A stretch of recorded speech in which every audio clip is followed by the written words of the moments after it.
Hello, my name is Eric Normand, and these are my thoughts on functional programming.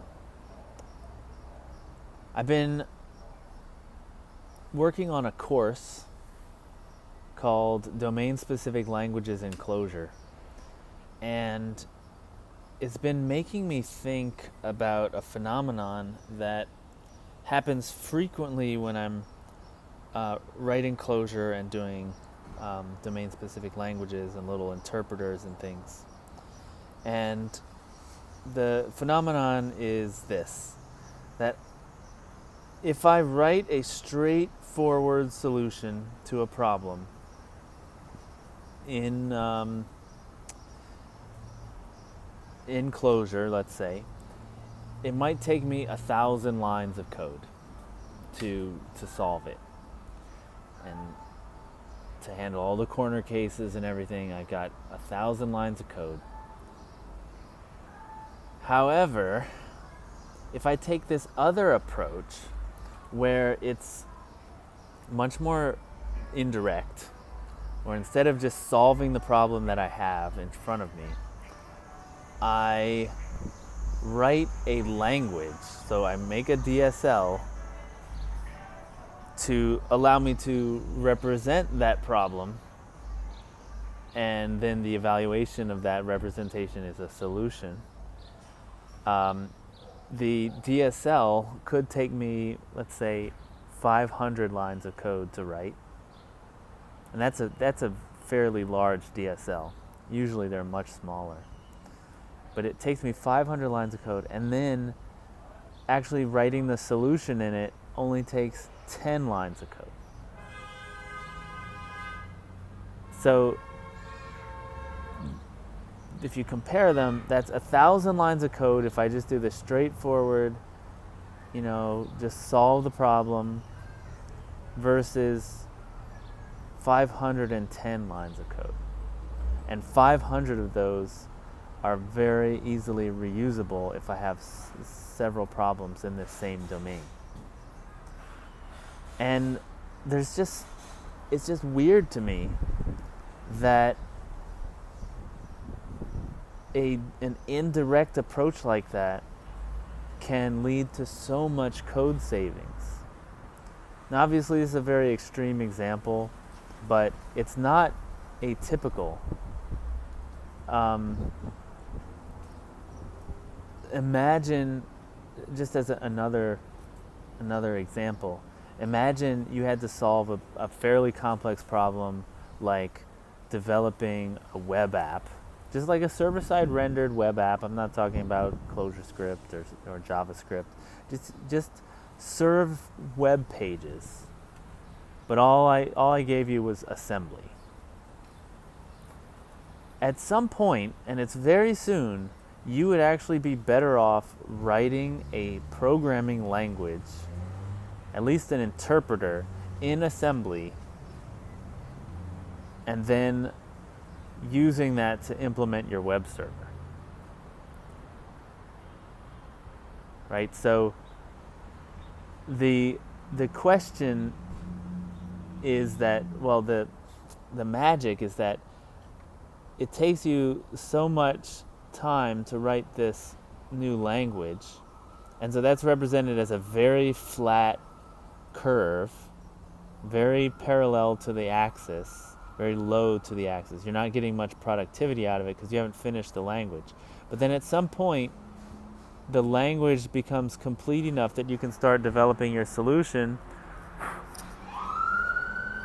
And so you start having this upward trend, this upward curve, and you add to the language and it gets more expressive, and you just keep, it just shoots straight up.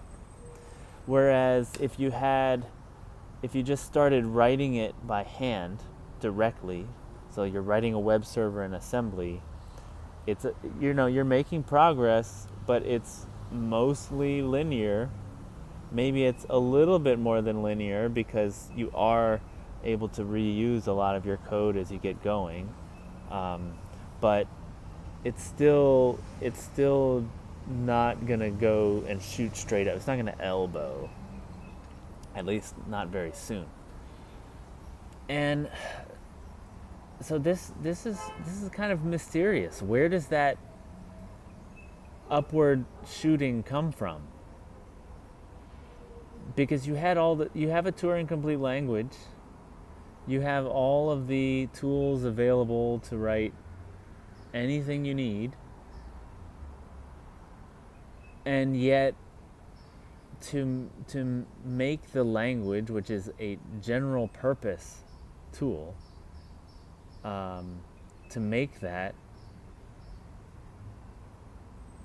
and then make a solution in it takes less work. Fewer lines of code, it's more expressive. It takes less lines of code than just solving the problem. It's kind of mysterious to me where that comes from. It has something to do with expressivity.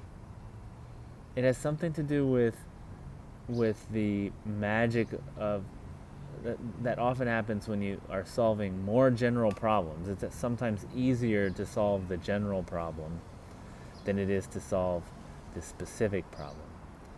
So like the case of garbage collection.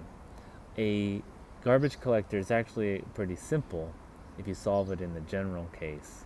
If you try to get clever and solve it for a specific case, it becomes a little harder. Now it might run faster because you can use all of that knowledge about the specific case, but it's going to be harder to write. So I've been thinking just a lot about this mystery of expressivity and general problem solving being easier than the specific, and so much so that you gain this huge productivity if you can nail that language really well. Now, one thing that I hear a lot as advice is, like let's say you're a game programmer, you want to write a game, and the first thing you might think of is, well, I'm going to make a framework, and then the games I write will be that much easier to write because I'll have the framework. And the advice is, do not do that. Just write your game, because you will go down the rabbit hole of frameworking and you'll never get a game done. Now, this is probably good advice. I mean, I've been down rabbit holes like that, never to return, never having produced a game, except to have all this code that seems like it might be useful one day when I do get around to writing the game.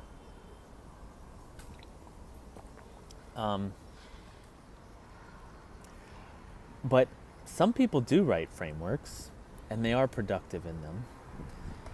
And so I wonder if there just isn't enough study of what makes a good framework and what makes a good, a language and a framework are very, very similar to each other. So I wonder about that, whether there's some principle there that you should write a framework if kind of questions. Like I know a lot of people say, like, maybe after you've written 3 games, you can pull out the common stuff, right? There's that thinking, which I think mostly just is there to defer people from writing it for their first game, because I don't know if that produces better frameworks, or maybe by the 3rd time they realize that they're not going to find a good framework. Or maybe what makes a good framework is just very elusive. And the same with languages. The reason we have a lot of people experimenting in languages and only a few ever see the light of day could be that it's just hard, and it is going to require a lot of failure.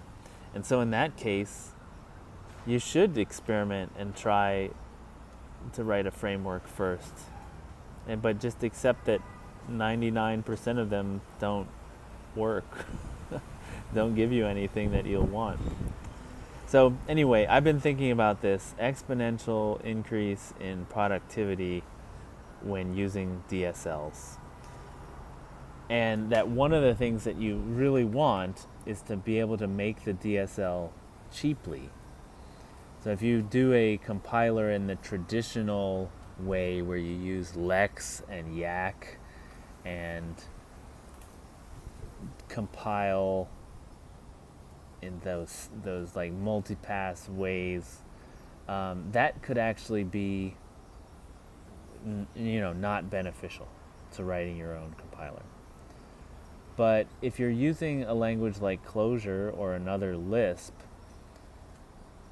the tools you have available are so easy, and you get all the built-in data types, and you're like 90% of the way there compared to using Lex and Yak.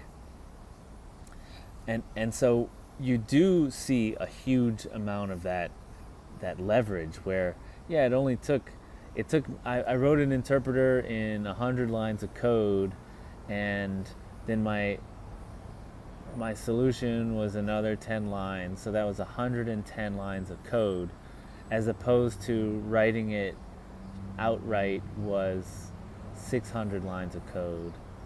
And so I saved 590 lines of code, and you could only do that because writing the language was so easy in a Lisp.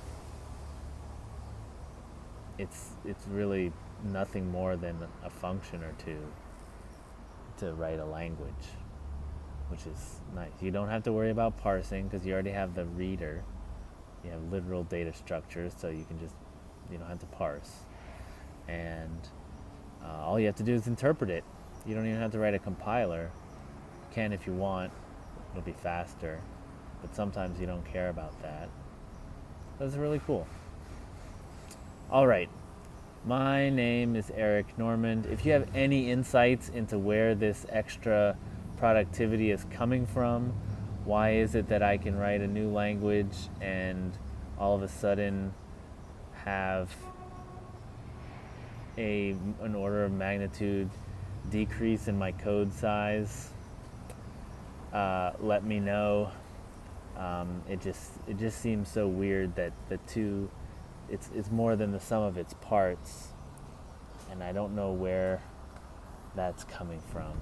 So subscribe, like, comment, and please email me, eric@lispcast.com, if you have any insights into how this happens. All right, see you later. Bye.